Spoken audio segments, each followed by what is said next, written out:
Bora lá, vamos falar sobre Brazilian Depositary Receipts. A mesma ideia que a gente viu nas aulas passadas sobre GDR, né, e sobre ADR, legal? Então aqui a gente está negociando no Brasil. Até comentei um exemplo, né, na aula da GDR. Bom, vamos lá. Vamos fazer mais um exemplo, né? Obviamente, eu tenho uma determinada empresa, na Inglaterra. Por exemplo, tá bom? Tem uma determinada empresa na Inglaterra e aí um banco, uma instituição financeira da Inglaterra compra as ações dessa empresa, tá bom? E custodia. Maravilha! Essa instituição financeira então emite um recibo e esse recibo passa a ser de uma instituição financeira brasileira. E essa instituição financeira brasileira, por sua vez, negocia esse recibo com o mercado. Então, basicamente, é dessa forma que existe todo o escopo aí do BDR, tá bom? Então, aqui eu coloquei Inglaterra, mas pode ser qualquer outra empresa, a única regra é qualquer outro país. A única regra é que está sendo negociado esse recibo no nosso país, Brasil. Lindo, maravilhoso. Fechou? Então, de novo, todos os proventos pertinentes àquela ação são do detentor do recibo. Então, dividendos, subscrição, bonificação, o mesmo tag along, né? Que mais que a gente tem aí? A gente tem o juros sobre capital próprio. Beleza? Então, essa ideia. E também precisa ter alguns níveis. E a gente vai ver. Primeiro de tudo, o nível 1. O nível 1 é onde começa tudo. E aqui tem uma particularidade muito interessante, tá? Que a gente vai ver ali no último nível. Os BDRs patrocinados nível 1 não precisam do registro na companhia, da companhia na CVM, então olha só, bem parecido com o nível 144A da ADR. A gente não precisa ter o registro na CVM. Só pode ser negociado em mercado de balcão, né, não organizado, ou em segmentos específicos para esses papéis. Pode sim aqui ser distribuído com oferta pública. Só que essa oferta pública tem esforços restritos. O que seria esforços restritos? Que a gente não pode ter a captação de muitos investidores. É limitado a apenas 50 investidores para comprar esse. Vamos beber água. Ops. Desculpa aí, pessoal. Beba água, se hidrate, viu? Bom, então voltando, onde eu estava, limitado a 50 participantes, 50 investidores que possam comprar esse pacote. Então, isso que é os esforços restritos. É preciso que a instituição depositária replique no Brasil todas as informações. Então, a gente tá difícil o negócio, hein? Então a gente está falando que a instituição financeira que está negociando o recibo do nosso país, ela é a responsável por replicar todas as informações da empresa que está lastreado aqueles ativos, aqueles recibos. Então vamos supor, a empresa seja a Apple. A Apple emitiu um fato relevante. A instituição financeira aqui no Brasil, vamos supor, o Itaú, é responsável por passar esses fatos relevantes para os investidores do Brasil. Por quê? Se está em outro mercado, nós não vamos acompanhar outro mercado, nós estamos acompanhando o mercado brasileiro, tá bom? Então essa ideia, ela é responsável.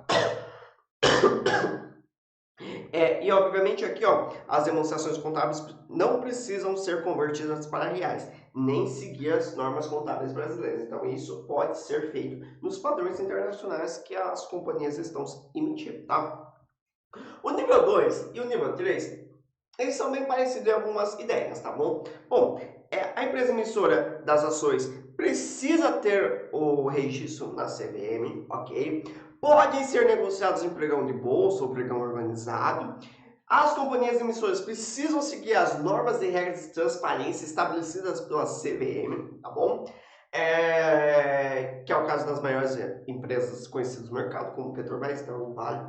A principal diferença entre os dois níveis de BR tá na oferta pública, tá bom? O nível 2, a gente pode ter a oferta pública semelhante ao nível 1, esforços restritos, né? Então a gente tem um limite de 50 investidores.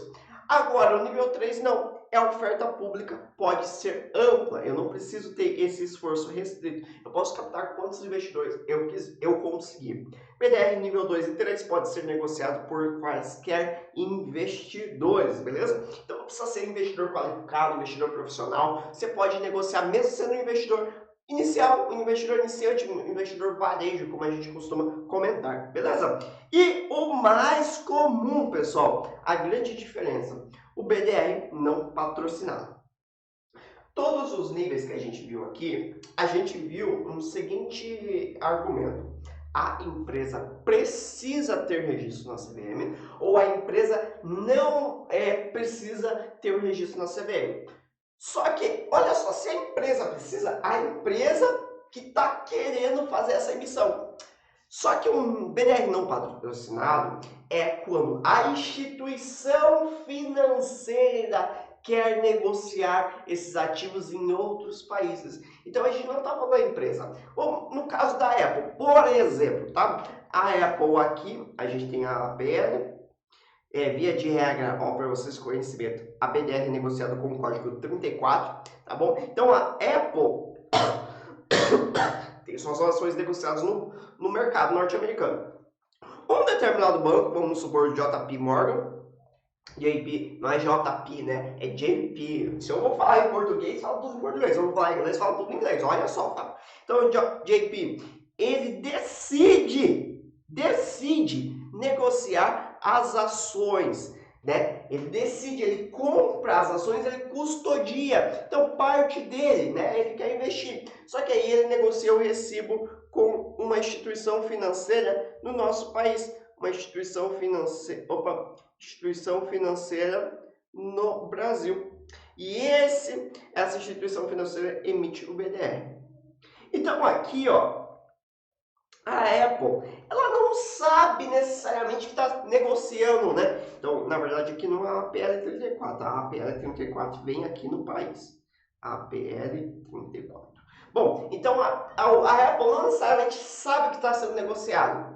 Né? Ela pode saber, pode não saber, não importa, mas o BDR não patrocina essa ideia. A ação parte aqui entre essas duas instituições, esse negócio entre as duas instituições. Legal? Então, no caso da BR não patrocinado, são sempre considerados nível 1. A iniciativa de lançar os recibos no Brasil não parte da empresa emissora, e sim da própria instituição depositária, ou até mais do que uma. Não há necessariamente um acordo com a companhia. A esmagadora maioria das BDRs disponíveis hoje são do tipo não patrocinado.